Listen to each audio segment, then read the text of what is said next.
Bonjour à tous et bienvenue sur cette nouvelle vidéo. Je vous retrouve aujourd'hui pour le reset du mois de septembre. Une vidéo un petit peu particulière puisque je la tourne quand même assez en avance. On est le 18 septembre pour moi. Et si je vous la tourne en avance, c'est parce que dans quelques jours, je pars en vacances pendant 2 semaines à cheval sur la fin septembre et début octobre. Donc j'aurai pas le temps de tourner cette vidéo en temps normal fin septembre, ni de la monter, ni de vous la proposer du coup en temps et en heure sur la chaîne. Donc je prends un peu d'avance et puis je sais pas si vous le voyez, je sais pas si vous l'entendez, mais je suis malade depuis ce matin. Ça tombe mal parce que comme je viens de vous le dire, dans quelques jours je suis en vacances. Demain et après-demain, donc jeudi et vendredi, ce sont mes 2 jours off et ce sont les jours qui sont le plus chargés pour moi parce que il faut que je vous tourne plusieurs vidéos pour que vous ayez quand même le programme habituel sur la chaîne. Que je tourne donc tout ça, que je monte tout ça, que j'édite tout ça, que je vous poste tout ça pour que le programme YouTube soit respecté. Je vais essayer aussi de programmer des reels pour que sur Instagram tout soit ok aussi. Et dans le même temps, il faut que quand même je m'occupe de mon appartement et surtout que je fasse mon sac à dos. Donc il y a aussi tous les derniers préparatifs du voyage. Ça va être très chargé. D'autant plus que dans cette vidéo, en guise de vlog entre guillemets, déjà je vais me faire couper les cheveux. Je vais dormir chez mes parents là ce soir et je vais passer la journée de demain. On va avancer dans House of the Dragon puisqu'on a officiellement commencé la saison 2. Donc on va avancer. Ma maman va me couper les cheveux parce que partir avec ça là, c'est pas possible. Et enfin, il faudrait aussi que je fasse un bon gros ménage dans mon appartement pour avoir un petit foyer tout beau, tout propre quand je reviendrai de mes vacances. En fait, je me rends service à mon moi du futur. Et je pense que je vais en profiter pour installer ma petite déco d'Halloween. J'ai pas grand chose. Ce que j'ai, c'est des petites choses, des petites citrouilles que j'avais achetées l'année dernière à Action. Et je crois que j'ai aussi un pot pourri. Donc je vais installer ça au niveau de ma bibliothèque. Comme ça se verra aussi comme fond pour mes prochaines vidéos YouTube. Et aussi, je vais essayer d'avancer dans mes lectures en cours parce que j'en ai commencé 2. J'étais très ambitieuse parce que j'aurais pu commencer juste un livre avant de partir en vacances et j'ai préféré être complètement sadomaso et en choisir 2 et 2 pavés puisque j'ai enfin récupéré à la médiathèque Du côté sauvage de Tiffany McDaniel qui fait partie de ma sélection Babelio, de mon challenge Babelio. Donc j'avance toujours, il me reste encore quelques lectures mais j'avance bien. Ici on n'a pas forcément l'impression mais c'est un bon pavé de 700 pages. Et je suis à la page 205. Pour le moment, j'accroche moyen. J'hésite même à l'arrêter. Mais en même temps, je me dis qu'il faudrait que je sois un petit peu plus avancée pour me faire une opinion. Je sais pas trop. D'autant plus que j'ai aussi commencé Ruine, le tome 3 sur 4 du livre des Terres Bannies de John Gwynne. Et là, j'ai lu seulement 2 chapitres. Je suis à la page 33. Mais j'ai une envie folle de continuer à le lire, à me replonger dedans. Donc forcément, un gros pavé de 700 pages qui me fait envie, mais que je garde pour le moment, pour plus tard, versus un pavé de 700 pages qui me plaît moyennement au niveau de l'écriture, mais que je dois finir le plus tôt possible, mon cœur balance. C'est un programme de lecture stratégique si vous voulez, puisque celui-ci, comme je l'ai emprunté à la médiathèque, j'ai 3 semaines pour le lire. Et sur ces 3 semaines, il y en a 2 où je ne suis pas là, où je suis en randonnée et il est hors de question que je mette ça dans mon sac à dos. Donc j'ai envie, il faut que je le termine avant de partir en vacances lundi matin, que je puisse le laisser dans la boîte à livres de la médiathèque. Mais en même temps, comme je vous disais, je suis pas spécialement emballée. Et de toute façon, j'ai commencé Ruine aussi et surtout pour vous montrer là maintenant dans cette vidéo que j'ai commencé ma lecture que j'avais tirée au sort dans la vidéo Reset du mois dernier. Déjà pour vous montrer que je l'ai commencé, je suis de bonne foi, mais surtout que je crève d'envie de le continuer. Donc je pense que je vais vous garder jusqu'à dimanche matin, ne serait-ce que pour savoir comment j'ai avancé dans Ruine et si j'ai continué du côté sauvage. Je vais vous embarquer avec moi chez mes parents. Je vais vous montrer comment ça se passe aussi pour la déco de mon appartement, ça risque d'aller vite. Et surtout, on va se retrouver un petit peu plus tard pour faire un point sur mes lectures du mois de septembre et ce qui est prévu pour le mois d'octobre, que ce soit dans mes lectures ou dans ma vie perso.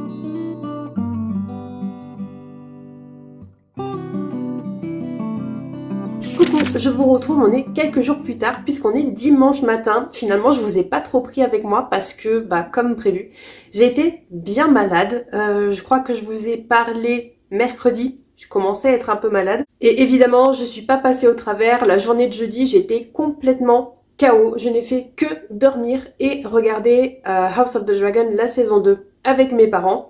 Ma maman m'a coupé les cheveux. À la base, je suis allée chez mes parents parce que je devais me faire couper les cheveux avant qu'on parte dans notre grande randonnée et parce que mon père réclamait que je vienne pour qu'on puisse avancer dans la saison, voire la terminer. Donc j'y suis allée et comme j'étais malade, j'ai transmis mon virus à ma famille.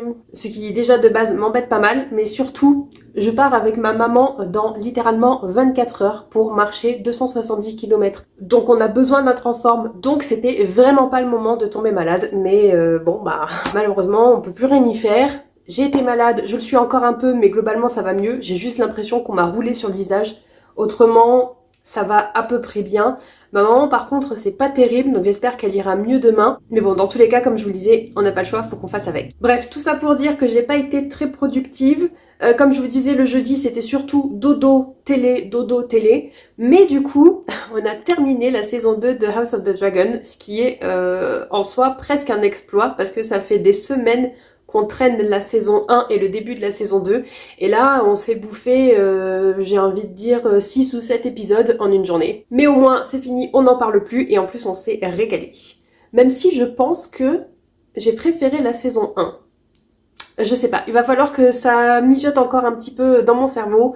Peut-être même que je re-regarde la saison 2 pour me faire vraiment une opinion fixe. Et tant qu'on est dans ce petit récap de ce qui s'est passé sur le mois de septembre, donc j'ai terminé House of the Dragon et je sais pas pourquoi en ce moment je suis à fond sur le dernier album de Lindsey Stirling, Duality. Je vais la voir fin octobre à Paris, j'ai vraiment hâte. Mais jusqu'à présent j'écoutais l'album une fois de temps en temps et là, je sais pas, ça doit faire une semaine, je me le mets en boucle. D'ailleurs, mention spéciale à Eye of the Untold Her et Kintsugi qui sont mes chansons préférées de l'album. Je les trouve hyper émouvante, hyper touchante, entraînante aussi, de vrais chefs-d'œuvre. Et enfin, pour conclure ce qui s'est passé en septembre, évidemment, on va parler de lecture. En septembre, j'ai donc pas mal avancé sur mon challenge Babelio. Je suis assez fière de moi, même s'il me reste encore quelques-uns. Bref, en septembre, j'ai lu 5 cœurs en sursis de Laure Manel, La maison aux lumières de Donato Carizzi, puis j'ai lu, dans le cadre d'un vlog qui est sorti la semaine dernière pour vous, j'ai donc lu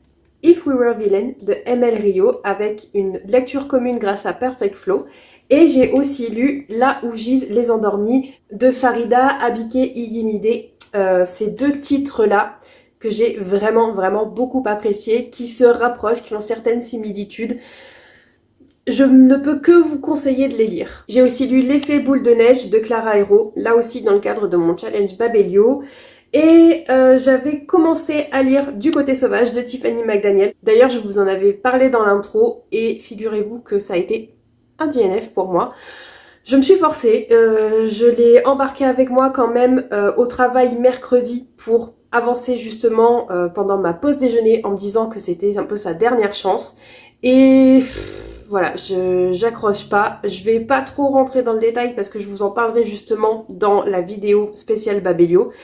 Mais voilà, ça l'a pas fait, ça a été une grosse déception pour moi du fait de l'abandonner. Mais malheureusement, ça l'a pas fait pour moi. Alors je sais pas si ce sera juste ce titre ou si c'est l'autrice en général qui fait que ça bloque, je sais pas. Mais donc je l'ai rendu à la médiathèque et je l'ai abandonné. Par contre, Ruine, ici présent, du coup, j'ai avancé, je suis en ce moment à la page 213 au chapitre 25 et donc très clairement, donc j'ai lu tout ça, évidemment que ce ne sera pas fini avant que je parte en vacances dans 24 heures. Donc malheureusement je vais devoir le mettre en pause le temps de partir faire ma grande randonnée et il m'attendra à mon retour. J'espère que j'aurai pas trop oublié de choses parce que dans ce tome 3, comme dans le tome 2, il y a beaucoup de choses qui se passent, il y a beaucoup de batailles en fait, il y a beaucoup de déplacements. C'était aussi le cas dans le tome 1 mais c'était un peu plus introductif. Dans le tome 2 et 3, il y a vraiment pas mal de déplacements, pas mal de batailles et voilà, j'ai un tout petit peu peur d'avoir oublié certains détails quand je le reprendrai au retour de mes vacances. Mais j'ai pas le choix, je vais pas prendre ça dans mon sac de randonnée, il doit faire facile 1 kg, 1,5 kg. c'est impossible que je le prenne avec moi et de toute façon, j'aurai très certainement pas le temps de le lire. Donc il m'attendra sagement début octobre quand je rentrerai. Ceci dit, comme c'était l'un des livres que j'avais pioché dans la jarre juste ici pour mon challenge où je tire au hasard une lecture, eh bien je considère que j'ai quand même validé mon challenge parce que je l'ai commencé, c'est juste que je le finis pas parce que je pars en vacances, c'est totalement indépendant de ma volonté, croyez-moi que si je pouvais, je l'embarquerais avec moi. Mais donc je considère ce challenge du mois de septembre complété. En plus il me semble bien que j'avais justement 2 livres parce que celui-ci c'était ma punition et le premier livre que j'avais tiré en pioche c'était Là où gisent les endormis et je l'ai lu, je l'ai validé aussi. Donc je considère que même si Rude n'est pas terminé, j'ai quand même avancé au max de ce que je pouvais et je considère ce challenge validé. Donc aujourd'hui je ne vais tirer qu'une seule pioche pour ma pile à lire d'octobre. Et j'espère que le hasard sera sympa avec moi parce que j'ai encore pas mal de titres à lire sur le mois d'octobre. Comme je vous le disais, j'ai avancé dans mon challenge Babelio, mais il me reste encore quelques lectures à faire avant de pouvoir vous proposer cette fameuse vidéo bilan du challenge Babelio. C'est simple, il ne m'en reste que 4, dont 3 que j'ai en ma possession. Le dernier, c'est un emprunt à la médiathèque et en fait, ça fait des mois que je l'ai réservé et que j'attends que ce soit mon tour pour le récupérer. Mais ça semble pas être le cas, donc je me demande si je vais pas devoir juste le zapper parce que il arrive jamais. Et c'est bien dommage parce que c'est justement un titre qui était dans ma pile à lire depuis un petit moment. C'est le tome 2 d'Absolu, Les Effacés de Margot de Seine. Donc j'ai quand même toujours très envie de le lire, mais je pense que je vais pas pouvoir l'inclure dans cette vidéo parce que justement, ça fait des mois que je l'attends. Il est toujours pas dispo. Autrement, il me reste toujours Psyché et Eros de Luna McNamara, qui je pense peut se lire très vite parce que déjà c'est une réécriture mythologique, mais en plus c'est une réécriture d'une histoire d'amour épique et en plus c'est écrit pas trop petit, pas trop gros non plus, mais voilà, je pense que ça peut se lire quand même assez rapidement. Et les 2 autres titres qui me restent, c'est évidemment le tome 1 et le tome 2 de L'Empire du Vampire de J. Christophe. Donc le tome 1 ici à lire parce que j'ai toujours pas démarré cette série. Et le tome 2 qui faisait partie de la sélection du prix Babelio. Ce sont donc, comme vous le constatez, des gros pavés des familles. Et ce que j'ai fait, c'est que j'ai pris le tome 1 en version numérique parce que je vais embarquer ma Kobo avec moi pendant la randonnée. Et comme ça, si j'ai le temps, eh bien du coup, je pourrais commencer cette lecture tout en l'ayant en version ultra légère parce qu'il est hors de question, comme je vous le disais, que je m'embarque un pavé. Par contre, comme il est dans ma Kobo qui est très légère, ça peut le faire. Donc ça, c'est déjà les 3 titres prioritaires de ma pile à lire d'octobre. Je vous prévois aussi un vlog lecture d'horreur pour Halloween. Donc il va falloir que je lise ça courant octobre pour vous sortir la vidéo le 26 octobre. C'est prévu pour que vous l'ayez justement pour la période d'Halloween. J'ai pas encore totalement arrêté mes choix de lecture puisqu'il y en a beaucoup trop qui me font envie. Certains que j'ai dans ma bibliothèque avec moi et d'autres que j'ai l'intention de retirer à la médiathèque. Mais je pense que en tout premier lieu, il va y passer, c'est le 13e conte de Diane Setterfield. Donc voilà, vous le savez, en avant-première, je vais lire le 13e conte dans ce vlog spécial horreur. Et je pense que pour les autres, je vous ferai carrément voter sur Instagram, donc restez aux aguets. Et enfin, il est temps de découvrir ensemble le dernier titre que je vais glisser dans ma palle d'octobre, puisqu'il est temps de tirer dans la pioche. Et donc, comme chaque mois, je vais tirer au hasard un prompt qui va aiguiller mes lectures. Comme je vous le disais dans la vidéo précédente, que ce soit du marron ou du blanc, la couleur du papier n'a aucune incidence. C'était juste pour faire un petit peu de couleur justement dans la boîte. Et là, je viens de tirer au hasard. Qu'est-ce que ça va être? Lire... J'arrive pas à lire. Lire un livre numérique. Parfait. Ça tombe très bien parce que justement, je vous disais que j'avais pris en e-book le premier tome de L'Empire du Vampire de J. Christophe, que j'ai l'intention de lire justement pendant ma randonnée si j'ai le temps. Et dans tous les cas, j'avais prévu d'amener ma Kobo avec moi justement à la base pour pouvoir lire Apprendre aussi par bonheur de Becky Chambers parce que c'était l'un de vos votes dans la vidéo Book Haul. Et il y avait eu une égalité entre justement celui-ci et Là où gisent les endormis. Donc j'ai lu celui-ci pour septembre et je vous avais dit que je prévoyais très certainement de lire Apprendre aussi par bonheur sur le mois d'octobre. Donc de tirer un livre numérique pour une lecture du mois d'octobre, c'est absolument parfait puisque dans tous les cas, Becky Chambers, elle y serait passée pendant la randonnée. Et justement, comme c'était un livre très court, puisque je me suis rendu compte qu'il fait 140 pages, je me suis dit que ça allait très certainement se lire très vite et que j'aurais peut-être plus rien à lire pendant ces vacances actives. Le programme, en fait, c'est de marcher quand même plusieurs heures dans la journée, mais il y a forcément un moment où je serai arrivée et j'aurais plus rien à faire. J'aurais mangé, je me serais douchée, je serais toute reposée, toute prête pour aller dormir, mais qui sera trop tôt. Donc, ce que j'ai prévu, c'est aussi de prendre ma Kobo pour pouvoir avancer dans mes lectures. Et c'est pour ça que j'ai glissé celui-ci en version numérique dans ma liseuse pour pouvoir justement avancer dans mon challenge. Voilà, je crois que c'est tout ce que j'avais à vous dire pour cette vidéo reset. Je pense que le mois prochain, je vous embarque pour le concert de Lindsey Stirling à Paris. Peut-être même que j'irai visiter une librairie anglophone. On verra bien. Dans tous les cas, pour ce bilan du mois de septembre, on est arrivé à la fin. N'hésitez pas à me dire ce que vous en pensez dans les commentaires. Et si vous ne souhaitez pas laisser un commentaire long, vous pouvez tout simplement me laisser un emoji qui vous fait penser aux vacances. Que ce soit celui avec une petite île déserte, une autre avec la plage ou la montagne, peu importe, quelque chose qui vous fait penser aux vacances.